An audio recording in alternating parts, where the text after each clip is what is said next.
In this video, I'll show you how to use board views in Monday.com. Start by opening the board you want to work with. Once the board loads, look near the top section underneath the board name. You'll see tabs representing your current board views. Board views allows you to display the same project data in different layouts depending on how you want to manage your tasks.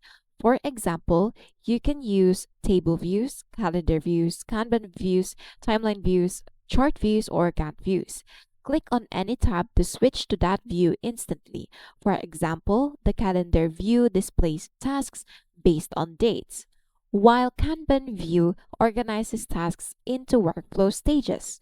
The actual data inside the board does not change when you switch views, only the way the information is displayed changes.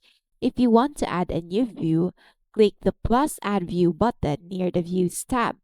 A menu will appear showing available view options. Select the view you want to add.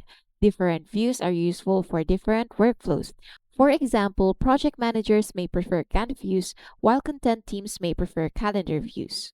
Once created, the new view becomes another tab you can switch to anytime. Board views help teams visualize work more efficiently and improve project organization.